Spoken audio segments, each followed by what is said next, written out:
Au cœur du Kimberley, dans l'une des régions les plus belles et les plus sauvages d'Australie, vit Ambi, un jeune aborigène de la tribu des Kidja.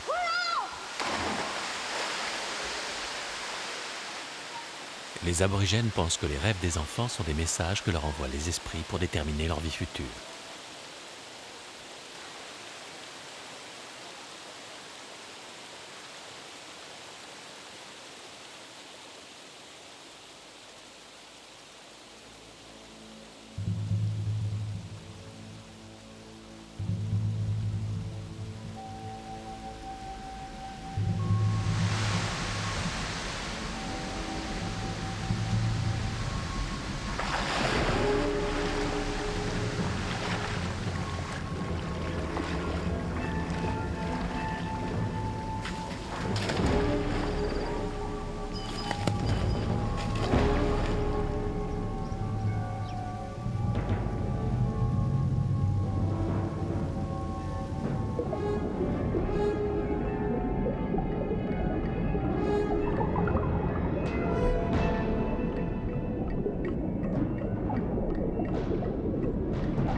Hey, Jerry. Yeah. I had a bad dream. Huh? Yeah. Well, you come here, I'll tell you all about it. Jerry est le capteur de rêve de la tribu. Il va aider le jeune garçon à comprendre son rêve. Ambi a 13 ans, l'âge d'être initié. Il doit accomplir un parcours qui définira sa place au sein du clan. Ce rêve va déterminer le sens de son initiation. Jerry lui explique sa signification en lui racontant la légende de Jowodo. À l'origine du monde, bien avant les hommes, à une époque que les aborigènes appellent le temps du rêve, les animaux régnaient sur la terre. Ils étaient immortels. Jowodo, le crocodile, était tombé amoureux de Nambiin, le serpent à tête noire. Il voulait l'épouser, mais les autres animaux s'y opposèrent violemment. Fou de colère, le grand crocodile ancestral, qui était l'animal le plus puissant, décida de se venger. Il condamna tous les autres animaux à devenir mortels. Lui seul resterait immortel et reviendrait hanter les marais, les nuits de pleine lune pour les dévorer. Après avoir dit ces paroles, il se retira dans la lune, où son esprit demeure. Le rêve indique à Ambi qu'il est destiné à protéger les mortels de Jowodo, le grand crocodile. Mais il doit surtout apprendre à s'en protéger lui-même. Il va devoir se mettre en quête d'un crocodile pour le tuer. Ambi est trop jeune encore pour défier seul le grand crocodile ancestral. Le vieux Jerry lui explique qu'un homme de la tribu va l'initier, lui apprendre à vivre dans le bush, à connaître les secrets du crocodile, à l'aimer, mais aussi à l'affronter. Très peu d'hommes ont ce privilège.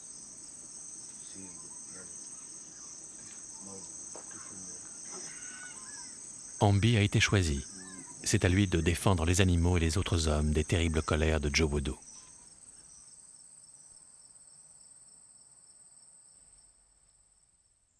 Noils et Ambi partent de Wagabon. Ils traverseront les montagnes sacrées des Bungle Bungle, puis les plaines de Nugurabur. Ils iront jusqu'aux estuaires où habitent les grands crocodiles marins. Ils suivront un itinéraire sacré pour les Kidja, la piste qu'a suivi Jowodo, le grand crocodile ancestral qui est parti de l'intérieur de l'Australie et s'est lentement dirigé vers la mer, en mâchant la terre sur son chemin.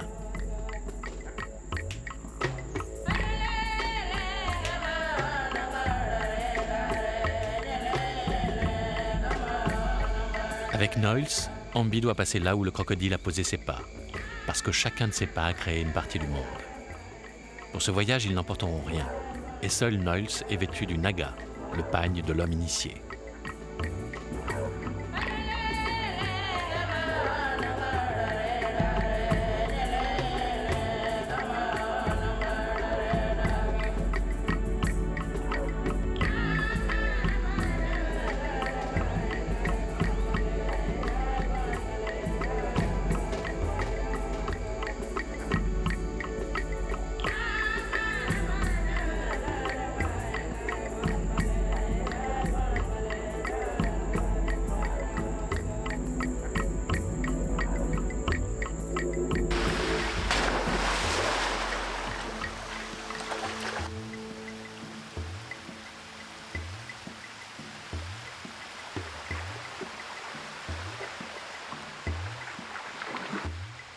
La terre des Kidja, le Kimberley, au nord-ouest du continent australien, reste presque déserte, malgré sa beauté, parce que les conditions de vie y sont très difficiles. Au-delà de cette plaine immense, peuplée de milliers d'oiseaux, se trouvent les marécages des crocodiles. Un univers plein de mystères pour le jeune garçon.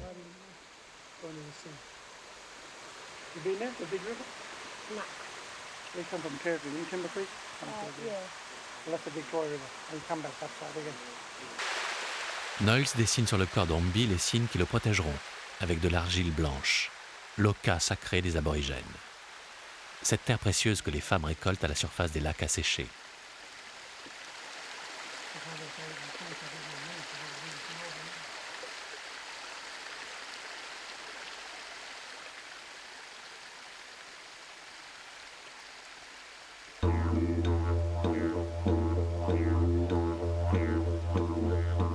L'initiation des jeunes garçons permet aux Kidja de renouer des liens avec leur passé de nomades. Comme tous les aborigènes, les Kidja se nourrissaient des produits de la chasse et de la cueillette. Chaque matin de ce long voyage, Noyles et Ombi adressent une prière pour que des animaux et des plantes se trouvent sur leur chemin.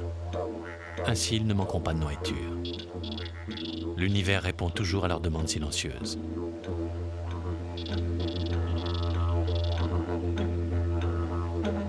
Ces terres qu'ils traversent sont les lieux sacrés de la tribu. Ombi doit les connaître et les respecter, parce que c'est là que revient l'esprit de chaque Kidja après sa mort.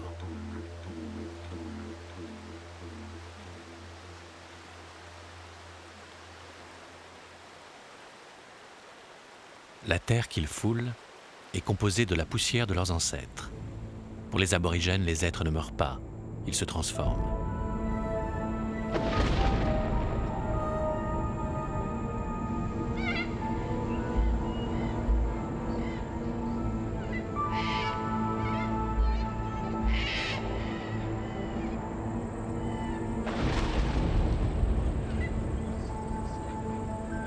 C'est aux portes de cette plaine qu'Ombi découvre l'histoire des aborigènes, un récit vieux de 50 000 ans.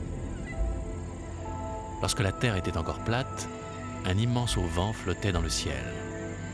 Un corps sidéral lumineux semblable à une comète tomba du firmament. Sa chute provoqua une nuit qui recouvrit la terre. Les oiseaux terrifiés se rassemblèrent par milliers. De cette nuit émergea le peuple de l'homme initié, le peuple d'Ombi.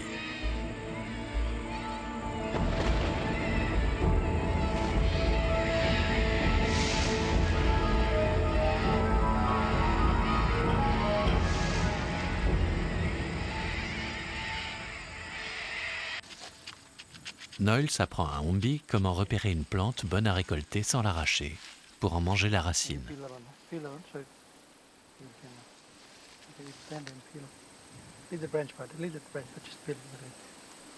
Il doit d'abord demander à la plante si elle est disposée à remplir son rôle d'aliment et ne jamais en déterrer plus qu'il ne faut.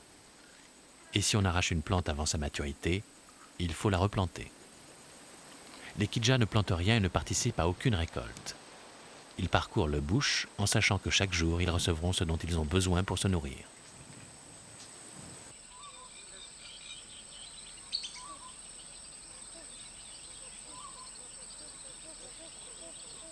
Le crocodile indo-pacifique qui peuple la côte nord de l'Australie s'adapte aussi bien à l'eau douce qu'à l'eau salée et remonte très loin le cours des rivières.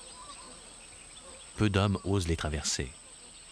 Mais pour rassurer Ombi, Noyles lui a raconté une vieille croyance Kidja qui dit que si on ne pense pas au crocodile, il n'attaquera pas.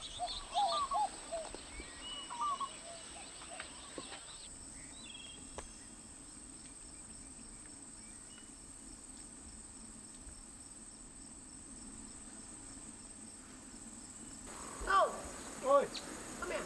Where are you from? This tree? Yeah. Well, this tree is a prison tree. Long time ago, they put Noyles explique à Ombi que ce baobab géant est connu dans toute la région sous le nom de Prison Tree. Autrefois, on enchaînait dans son tronc les voleurs de bétail. Mais pour les Kidja, quand il perd ses feuilles l'hiver, avec ses branches comme des racines, c'est l'arbre que Juwudu, le grand crocodile ancestral, a planté la tête en bas.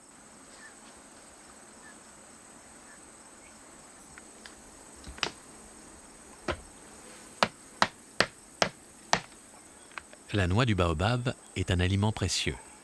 Une seule rassasie pendant un jour entier. Your taste. Elle peut être mangée crue, même si elle est bien meilleure cuite. Les Kidja mangent quand la nourriture se présente, quelle que soit l'heure. Tastes better when you roast it.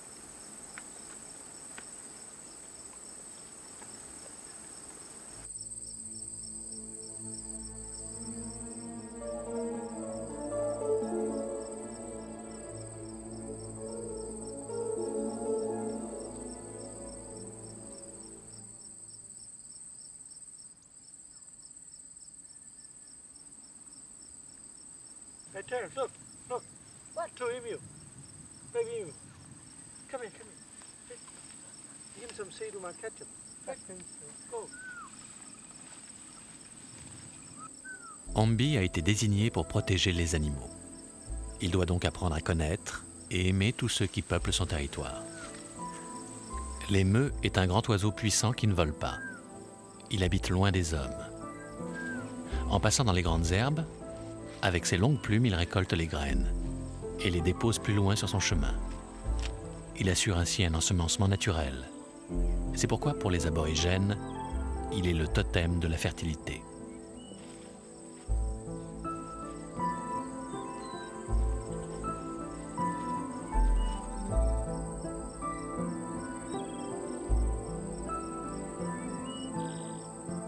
Pour ces jeunes émeux, c'est sûrement le premier contact avec l'homme.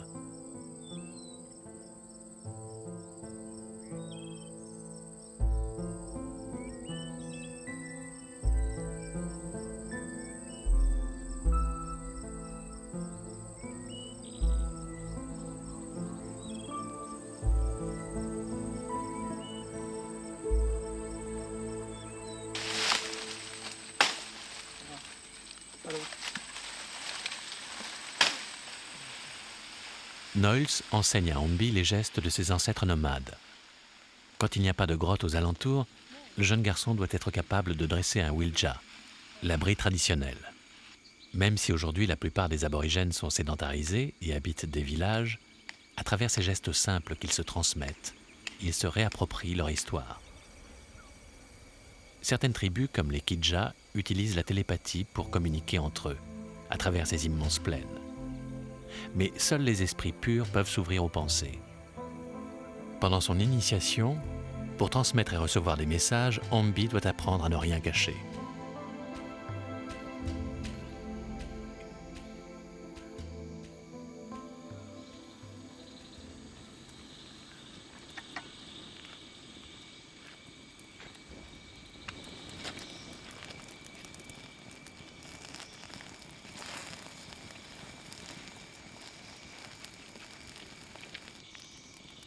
La chasse a été fructueuse. Ambi s'est montré très habile. Et grâce au conseil de Noyles, il a tué son premier varan. Il ne leur reste plus qu'à en déguster le meilleur morceau, la queue.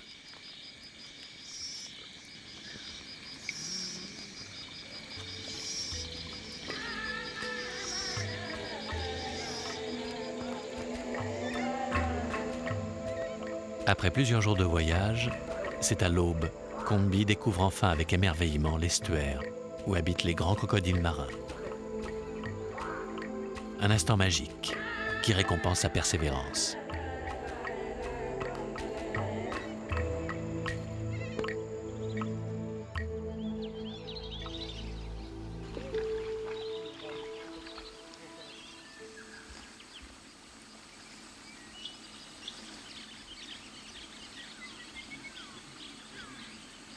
Noyles vient de trouver un nid de crocodile.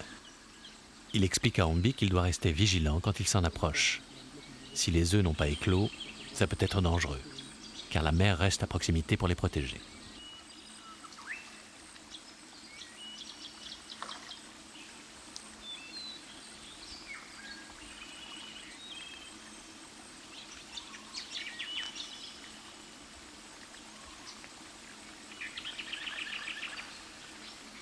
Should be about 40. Là, le nid monticule doit être vide, sinon la mer attaquerait avec violence.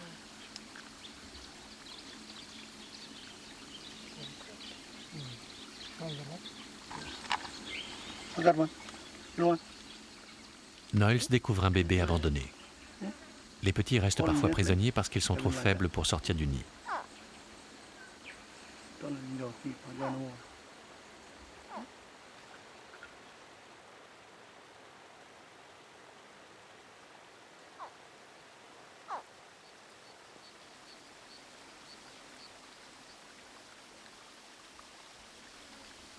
Il y en a même un deuxième qui n'a pas pu s'extraire de sa coquille. Si Noyles ne les avait pas libérés, ils seraient sans doute morts. Mais ils ne sont pas sauvés pour autant. Dans chaque nid, sur une soixantaine de petits, seuls 2 ou 3 atteignent l'âge adulte. La mère prend soin d'eux, mais ils ont de nombreux prédateurs.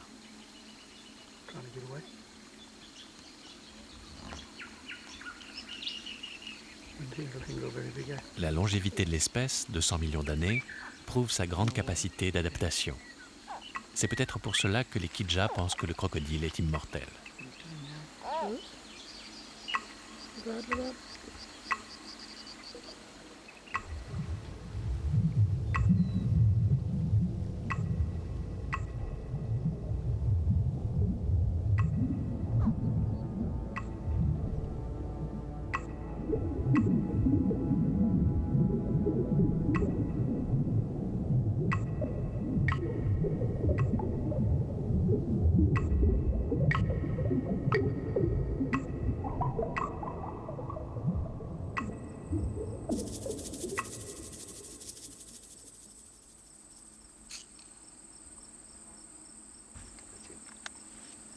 Sur la terre rouge du Kimberley, Noyles et Ombi croisent un autre animal légendaire, Nambiin, le serpent à tête noire. Celui que Juwudu voulait épouser et qui fut à l'origine de la discorde entre le crocodile et les autres animaux.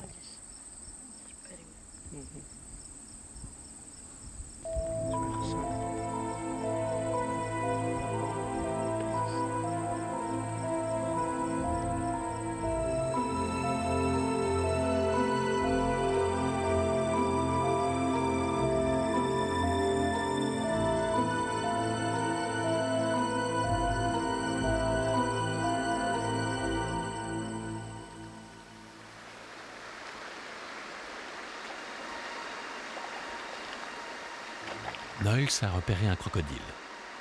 Il fait signe à Ombi de rester à l'écart.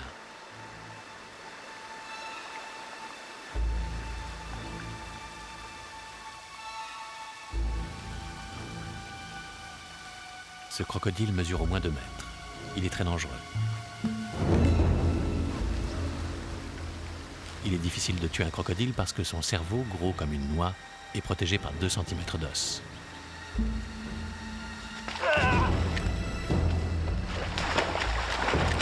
C'est pourquoi Noyles le maintient sous l'eau avec sa lance, jusqu'à ce qu'il se noie.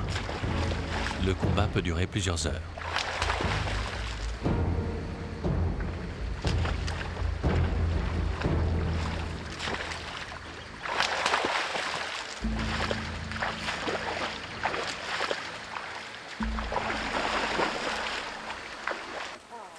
La lance doit être plantée à un endroit précis, à la base du crâne, pour ne pas abîmer l'âme du crocodile.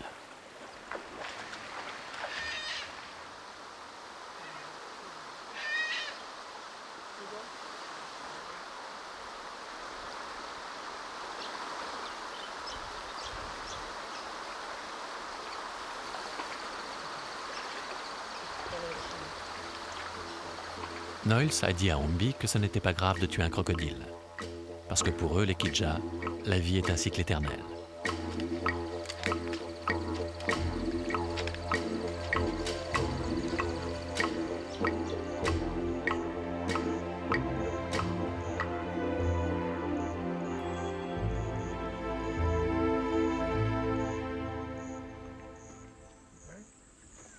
Present for you. Un cadeau pour toi. Your present. C'est ton cadeau. Okay, that's for you. You look Tu en after prends bien soin, c'est un trésor. it. This one, your hunting spear. Celle-là, c'est ta lance de chasse, You go kill a pour croc. tuer le You crocodile. wanna kill another croc? Tu vois où j'ai tué le You croco? go tomorrow, kill a Tu croc, vas là-bas bring it demain, back to me. tu tues un croco et tu me le rapportes.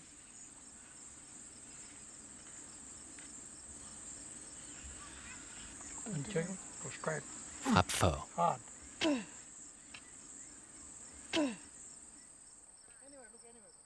Le crocodile tué doit être partagé entre les Kidja.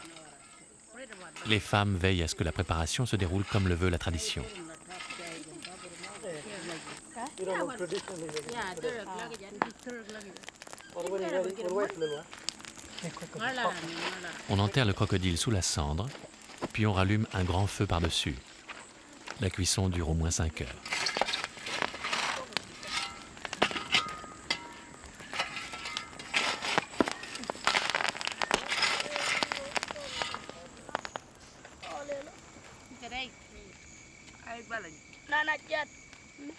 Le crocodile est découpé selon un rituel précis pour libérer son ami mortel, qui rejoindra la Lune, ou peut-être un des bébés crocodiles qu'Ombi et Noyles ont sauvés.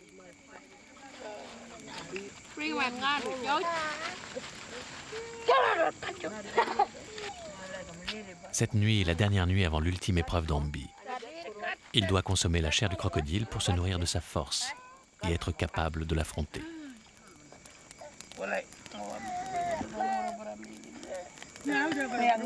Mais plus qu'un repas, ce partage est un symbole de la cohésion de la tribu.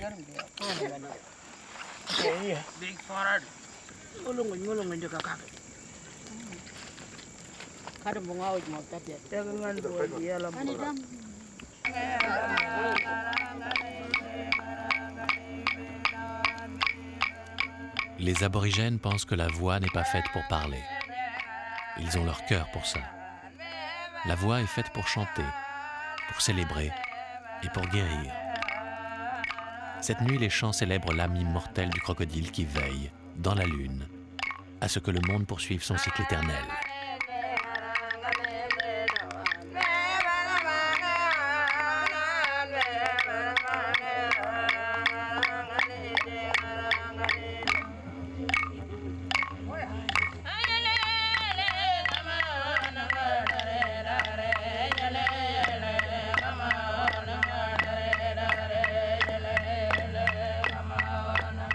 Noyles lui a appris à tuer les crocodiles. Mais sans la danse de Jowoodoo que lui montrent les femmes, Ombi ne pourrait pas partir chasser seul. Cette danse a le pouvoir d'ensorceler l'esprit du crocodile.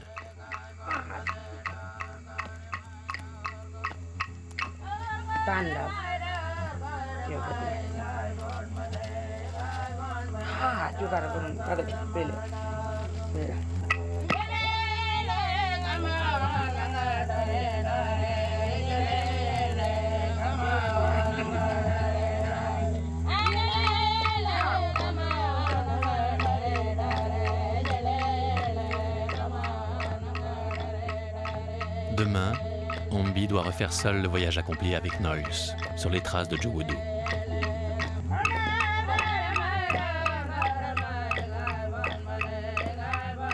Tuer un crocodile est sa dernière épreuve. Elle conjurera son rêve et fera de lui un homme initié.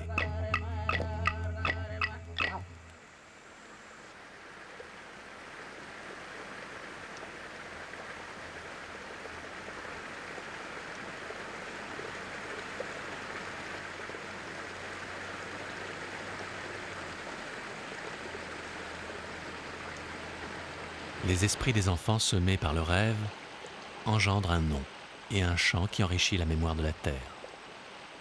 Si Ombi sort victorieux de cette épreuve, la tradition veut qu'il se choisisse un nouveau nom.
Il a réussi.